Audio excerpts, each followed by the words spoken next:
Welcome back everyone. I know you've eagerly been awaiting a new video, so here we go. I'm going to show you a really useful tool. It's called Silo's Pen. So, it is a Diablo 2 drop calculator, and basically you can search for any item that you're looking for and see what the drop rates are. So let's just have a look at it. You can find it at dropcalc.silospen.com/item.php. You can also just search for Silos Pen or D2 drop calculator. So it's been updated with Resurrected, and we're gonna punch in some numbers and we're gonna show you some interesting things. So at the moment, I have 343 MF. It's just me, Sag, and we're going to go, well, you can choose the monster type. We do that second. Item, set, elite, and we're looking for Tal's Guardianship. This is Tal Rasha's armor.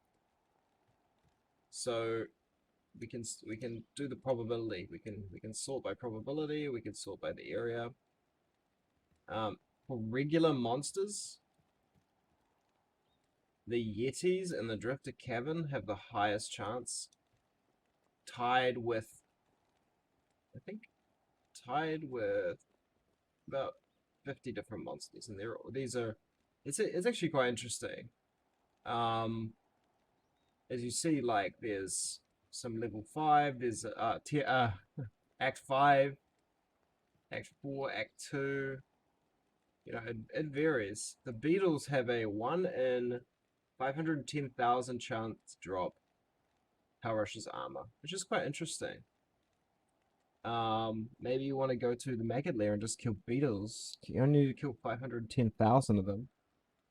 Well, that's pretty tough. If we choose boss, and we just choose hell. Okay, so this is pretty obvious. Baal is pretty much always going to have the highest probability to drop every item. 1 in 800, so 1 in 815. And by the way, the Q stands for quest. So this will be the air quotes, first time you kill Baal. So when you complete the quest, the much higher chance to drop certain things. So 1 in 600, and 1 in 800 for the regular kill. And as you see, it jumps quite a big gap between Baal and the next highest, which is Diablo. 1 in 6,500. So almost 10 times as rare from Diablo. You got Feta Defile, you got Neelithark. Let's just make sure this is correct. Okay, so yeah, Diablo Quest and then Neelithark, and then Diablo just a normal kill.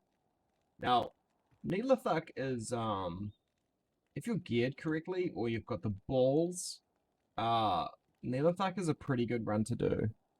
He has a very, what I would say is like a hit and miss kind of drop rate. Like he has a very good chance to drop nothing or just, blues or something.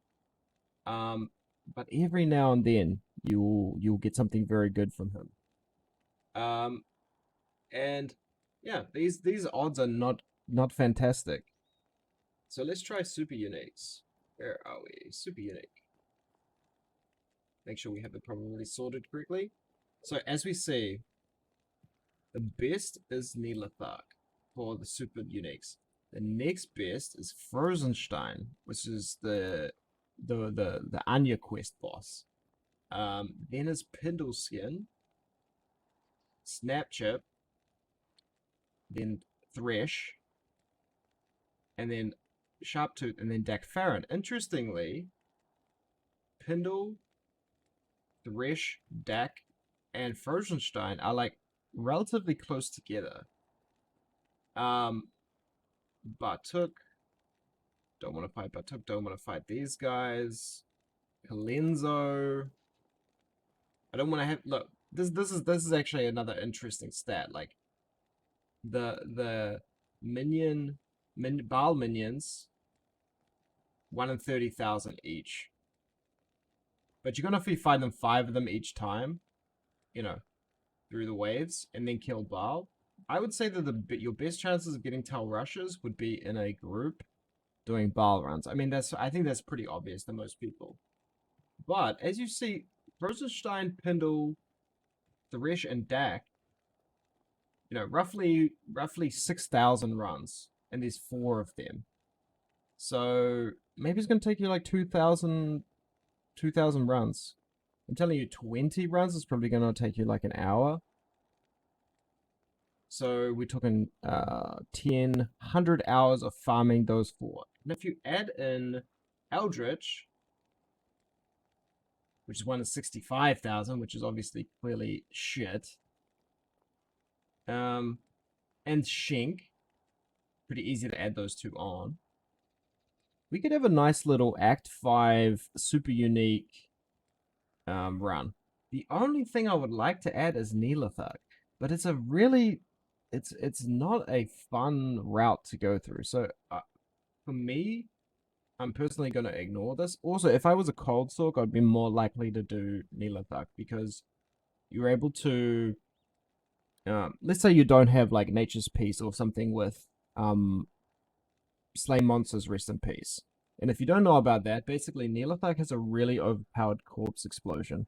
So as you're killing the mobs around him, and you can't avoid doing that because he's right in the middle of a huge group of mobs, he's blowing up corpses and he's killing you. He's very rippy. So with a Cold Sork, you can drop a Blizzard like right on top of Neelathak, and then you can kite his minions, or you can just try and stay away, etc. With a Lightning Sorceress, I kind of need to zap him directly, like through all his mobs, and try and take him out really, really fast. But if the mobs are not good, like if they're just certain types, can't deal with them, and I'll die before I can actually kill Neelathak.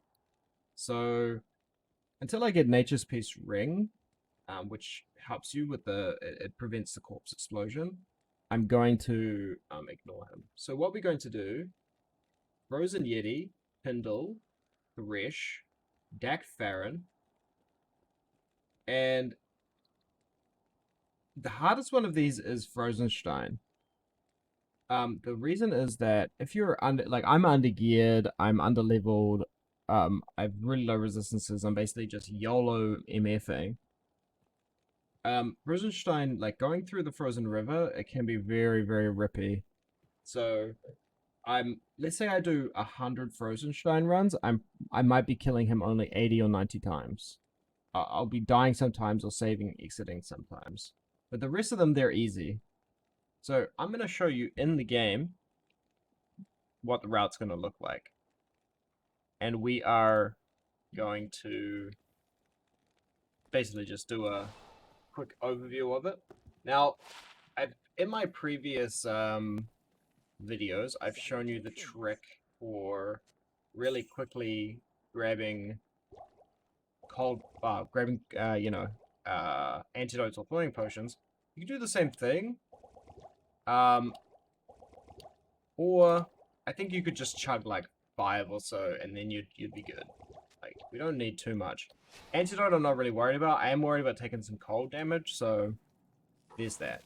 So we could actually start with Pindle, or we could just go straight to this. But basically, we'll be going to Frigid Highlands. We'll be doing Eldritch, Shink, and Dak Farron. So let's have a look what that looks like. So we kill Eldritch first.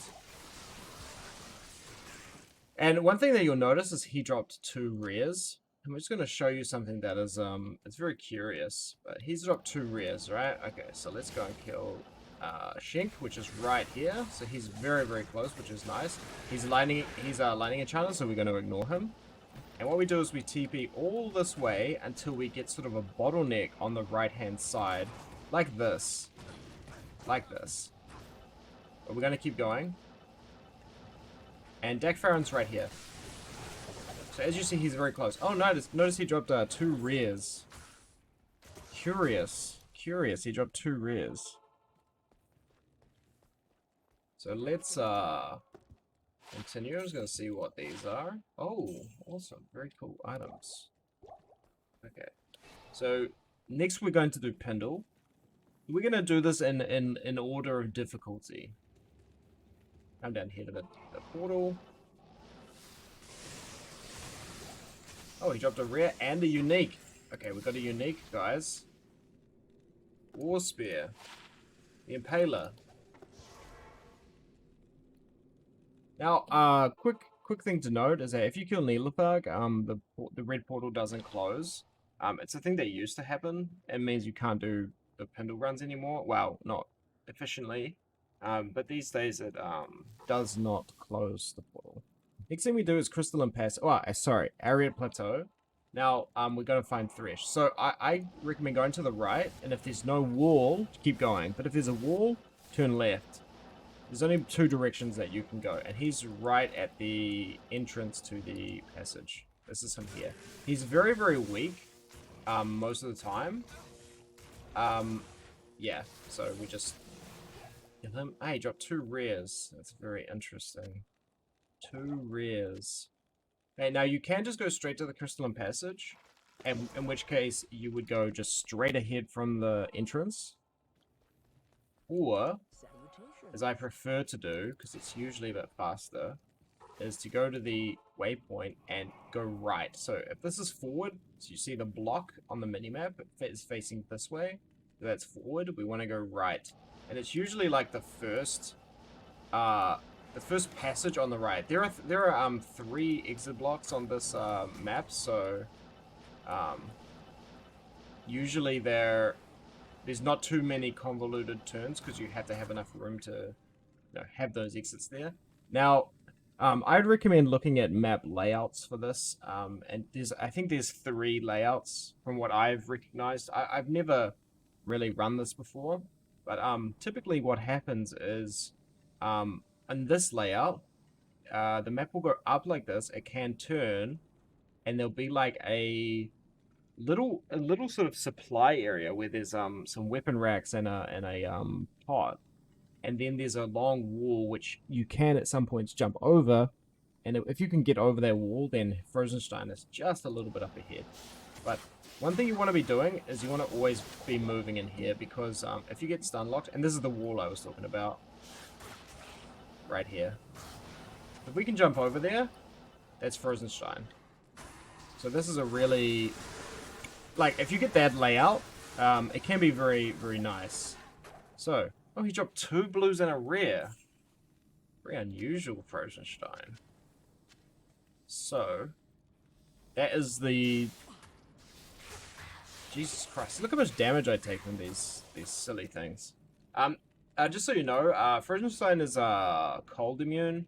I'm not sure what his resistances are. He's not... I don't think it's very high cold resistance, but there's also a few cold immune mobs in here, and there's 1 or 2 lightning immune, and there's sometimes the zappy ghosty dudes, the souls as we call them. They're often there as well. So it is very dangerous. You can TP and teleport and instantly die because of like the succubus ladies or the souls. They can just instantly kill you, and there's nothing you can do about it. So it's kind of rippy. The only way to avoid that would be to have maxed out lightning res and have a decent life pool. Like I've seen 2000 HP just instantly disappear from those attacks. So that is the run. We did Eldritch, Pendle, Shenk, Dakfarin, and Frozenstein. And like I said, optionally you can put in Neelithak, but I'm not even gonna show it because it's just pointless. I'm just gonna die. And yeah, so that's the route. And this has like I said, this has a good chance if you grind it to drop Tal Rush's plate, if that's what you're going for. That's the item that I need at the moment to sort of complete my Magic Find build. So that's what I want to go for, and I want to see what results I get from this. So Maybe give it a go yourself, and I'll post an update video once I've done, let's say, 100 runs.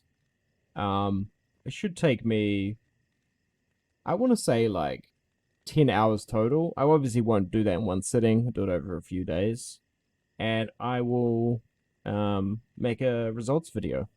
Thank you.